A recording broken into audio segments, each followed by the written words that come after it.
औज़ुबिल्लाहि मिनश्शैतानिर्रजीम बिस्मिल्लाहिर्रहमानिर्रहीम अस्सलामु अलैकुम वरहमतुल्लाहि वबरकातुहू।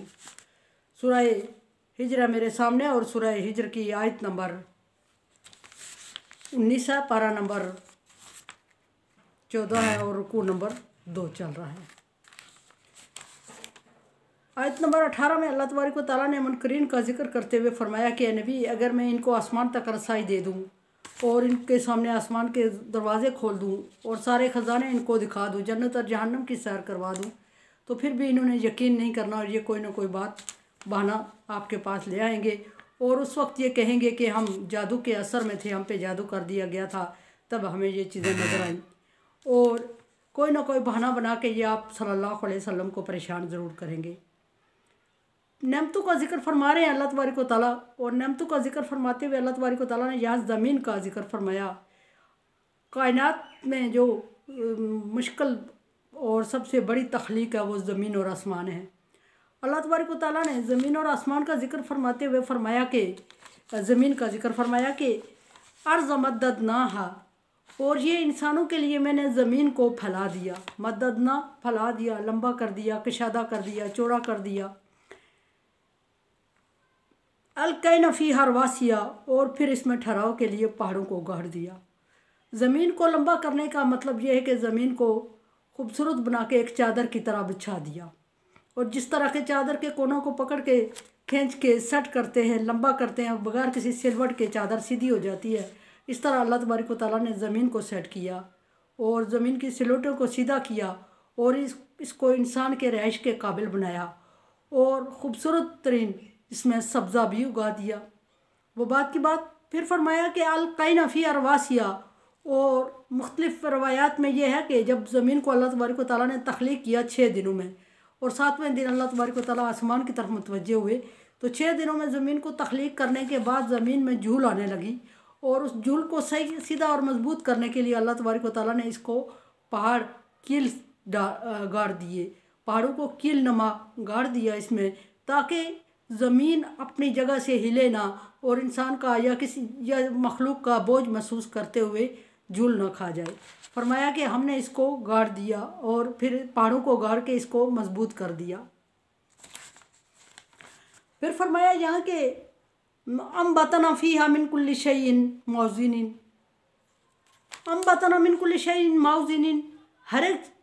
चीज़ को, हर एक चारे को, हर एक सब्ज़े को, हर एक फ्रूट को, हर एक नेमत को, हर एक अनाज को एक ख़ास अंदाज़े के मुताबिक इसमें उगा दिया। अल्लाह तबारक व तआला ने ज़मीन के एक ही टुकड़े में मुख्तलिफ़ जगहों एक ही टुकड़े में मुख्तलिफ़ चीज़ें एक अंदाज़े के मुताबिक उगा दी, और कहीं घास फूस और जड़ी बूटियाँ हैं जो इंसान के काम आने वाली इतनी नहीं हैं वो भी काम आने वाली, लेकिन असल बात यह है कि इंसान के पास इल्म कम है, इंसान उसका इल्म और नॉलेज नहीं रखता। जब इंसान के पास इल्म और नॉलेज ज़्यादा होगा तो एक वक्त आएगा कि ये सारी चीज़ें कामयाब और काम की चीज़ें समझी जाएंगी। बहरहाल फ़िलहाल ये है कि जड़ी बूटियाँ उगा दी, और जड़ी बूटियों का एक उन्हीं खुद रोज़ जड़ी बूटियाँ होती हैं और फसलों के दरमियान अल्लाह तबारक व तआला उनकी जगह बना देते हैं और वो उगाती हैं, और फसलों के साथ खाद और पानी लेती हैं और सब फसलों के साथ पलती बढ़ती हैं। लेकिन कुदरत यह है कि फसल और अनाज इंसान के और जानवरों के काम आने वाली चारा, काम आने वाली चीज़ें हैं, और जड़ी बूटियाँ बाज़ तो जानवरों के खाने के काम आती हैं और बाज़ जड़ी बूटियाँ जानवरों के खाने के काम भी नहीं आती। इंसान बाज़ लोग इल्म के मुताबिक तो उनसे फ़ायदा उठाते हैं, बाज़ लोगों को उनका इल्म ही नहीं होता और वो गल सड़ के ज़ाया होती हैं और फिर खाद का काम करती हैं, ज़मीन में खाद प्रोवाइड करती हैं। और उसी जगह पे अल्लाह तबारक व तआला ने तरह तरह के फ्रूट उगा दिए, उसी जगह एक मखसूस मिकदार के साथ एक दरख्त उगा दिया। जिस दरख्त ने जितनी जगह अल्लाह तबारक व तआला ने उसके लिए मखसूस की, उसने वो जगह घेर ली हुई है, और वो दरख्त ऐसा है कि जो फ्रूट देता है, कभी एक मौसम में, कभी 2 मौसमों में, कोई 3 मौसमों में, कोई 4 मौसमों में फ्रूट देते हैं। बहरहाल फ्रूट वाले दरख्त होते हैं और उनसे इंसान फ़ायदा उठाता है। और कोई दरख्त ऐसे होते हैं जो एक मौसम में फ्रूट देते हैं, दूसरे में नहीं देते, और कोई दरख्त ऐसे होते हैं जो कि सिर्फ जानवरों के लिए चारा मुहैया करते हैं, जैसे पत्ते शत्ते जानवरों को डाल दिए, और कुछ ऐसे होते हैं जो कुछ भी नहीं करते, इंसानों के लिए छाँव का और माहौलियात का को दुरुस्त रखने में इंसानों की मदद करते हैं या इंसानों के खिदमत पर लगे हुए हैं। ये एक ही जगह टुकड़े ज़मीन पर अल्लाह तबारक व तआला ने इतनी अनवाए अक़साम की नेमतें और फिर उसमें अनाज उगा दिए, और एक ही खेत में अनाज उगता है, एक ही उसी में जड़ी बूटी उगती है। जड़ी बूटी फ़ायदे की नहीं होती, और अनाज से इंसान को फ़ायदा और फिर इंसान के चौपाओं को फ़ायदा होता है, और वो उससे भरपूर इस्तिफ़ादा करते हैं। और ये अल्लाह तबारक व तआला की कुदरत है कि अल्लाह तबारक व तआला ने ज़मीन पर ऐसी चीज़ें इंसान की खिदमत के लिए उगा दी, और इंसान हमेशा इनसे इस्तिफ़ादा करता है, लेकिन अल्लाह तबारक व तआला का शुक्र अदा नहीं करता। और फिर फरमाया कि हर एक चीज़ को एक अंदाज़े के मुताबिक उगाया, कहीं ऐसा नहीं हुआ कि किसी जगह पे अल्लाह तबारक इंसानों ने अनाज बोया और उसमें जड़ी बूटियाँ ना उगी हों, घास फूस ना उगी हो। कहीं ऐसा नहीं हुआ कि इंसानों ने अनाज उगाया हो तो जड़ी बूटियाँ ही उगाई हों, अनाज उसमें ना आया हो, ऐसा नहीं है। उसी जगह पे जिस जगह इंसान मेहनत करता है, और इंसान की मेहनत जिस चीज़ पर करता है वो भी अल्लाह तबारक व तआला मुहैया करते हैं, और जिस चीज़ पर उसने मेहनत नहीं की होती वो भी मुहैया करते हैं। अब ये अल्लाह तबारक व तआला की हिकमत है कि जिस पर मेहनत नहीं की हुई होती वो क्यों उगाता है अल्लाह तबारक व तआला। वो ऐसी चीज़ों के खुराक का ज़रिया बनती है जो इंसान के बस में नहीं है, या जिनको इंसान खुराक मुहैया नहीं करते, या जिनको लिए इंसान मेहनत नहीं करता। हर एक चीज़ दूसरे के लिए खुराक का ज़रिया बन रही होती है। वो जड़ी बूटियाँ घास फूस जब खुश्क होके ज़मीन बोस होती है तो खाद का काम करती है, और जो इंसान अपने खाने पीने के लिए अनाज उगाता है उसके लिए वो खाद होती है, और उसके ज़मीन ज़रखेज़ होती है, और उसकी ज़रखेज़ी से फ़ायदा उठाते हुए इंसान ज़मीन से अनाज उगाता है। और ये चीज़ें अल्लाह तबारक व तआला फरमाता है कि एक अंदाज़ा है जिसके मुताबिक मैंने तुम्हारे लिए ये चीज़ें पैदा कर दी हैं ज़मीनों में। और तुम लोग अगर ज़मीन आसमान के इतने ख़जाने, इतनी चीज़ें, इतनी नेमत इस्तेमाल कर रहे हो और शुक्र अदा नहीं करते, अगर इनके बदले में पूरी ज़िंदगी शुक्र, एक नेमत के बदले में पूरी ज़िंदगी शुक्र अदा करते रहो तो तुम्हारा शुक्र कम पड़ जाएगा और नेमत ज़्यादा पड़ जाएगी।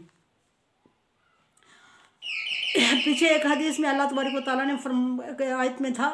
कि अल्लाह तबारक व तआला ने इंसान को दी हुई नेमतों को, एहसानात का रजिस्टर खोला, और उस रजिस्टर में इंसान की अनवा अक़साम की नेमतें अल्लाह तबारक व तआला ने नेमत को इंसान के सामने खड़ा कर दिया, और उसे कहा कि इंसान से अपना बदला ले। तो जब नेमत खड़ी हो जाए क़यामत के दिन तो इंसान अपनी सारी चीज़ें दे देता है उसको, और एक नेमत से बदला नहीं चुका सकता। अल्लाह तबारक व तआला ने जब मैंने नेमत से पूछा कि तुम्हारे लिए क्या है, क्या समझते हो, तो उसने कहा कि यार अल्लाह, इसने तो मेरी एक नेमत का बदला नहीं चुकाया और मैंने तो इसको पूरी ज़िंदगी दिया। तो फिर अल्लाह तबारक व तआला, इंसान हैरान हो जाएगा, और अल्लाह तबारक व तआला अपने ख़जाने से फिर इंसान की मदद करेगा और नेमत को उसकी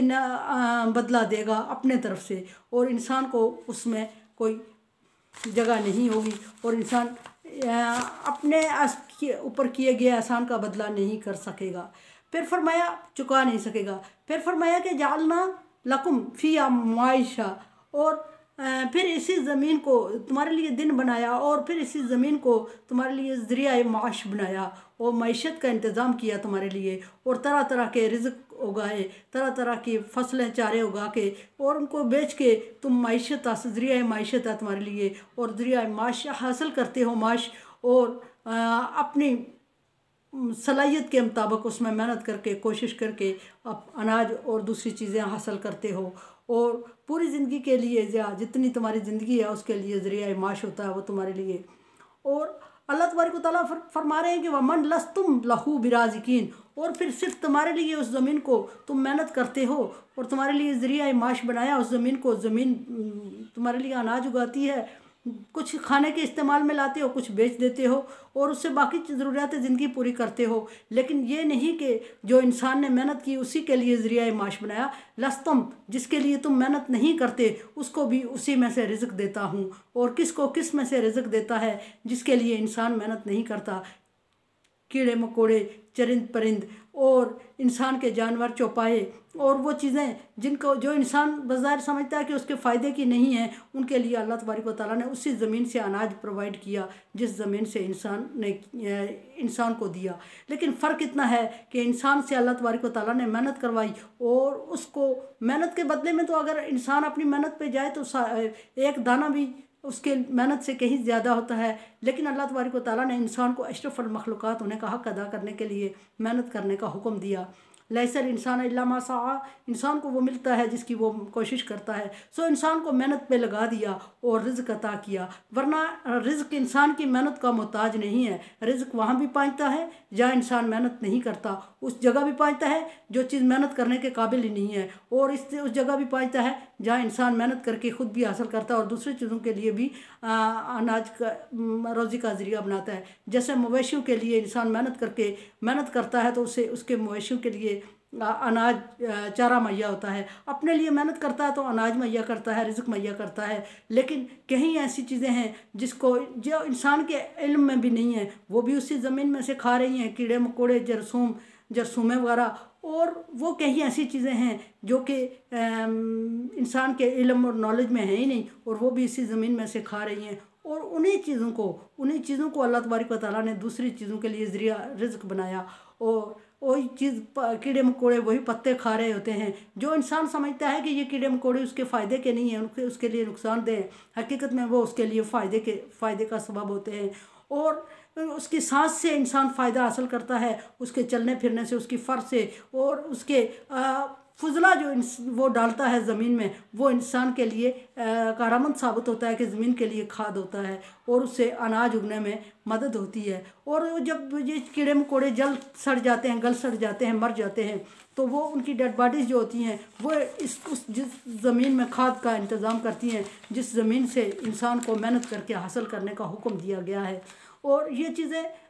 पानी के अंदर जो मछलियाँ होती हैं उनके लिए अल्लाह तबारक व तआला इन्हीं चीज़ों से खुराक मुहैया करता है। लेकिन वो इंसान समझता है कि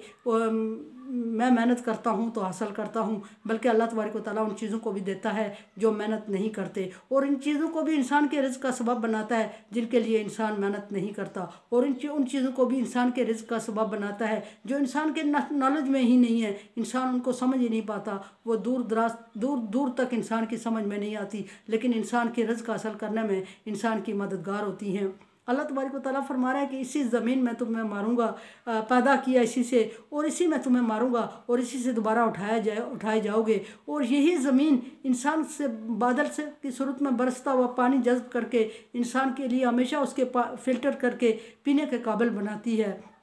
यही ज़मीन पानी को बखारात में तब्दील करके आसमान पे चढ़ाती है और बारिश दोबारा बरसते, नकारा पानी दोबारा बरस के कारामंद हो जाता है, फ़िल्टर होके आता है। ये सारी अल्लाह तबारक व तआला ने काबिलियत और सलाहियत ज़मीन को दी हुई है, और सारे इंसान मरने के बाद बज़ाते खुद ज़मीन में जज़्ब होते हैं, और ज़मीन ज़िंदा होते हुए भी उनको कबूल करती है और मुर्दा होने के बाद भी कबूल करती है। मेरे चैनल को आप सब्सक्राइब कर रहे हैं,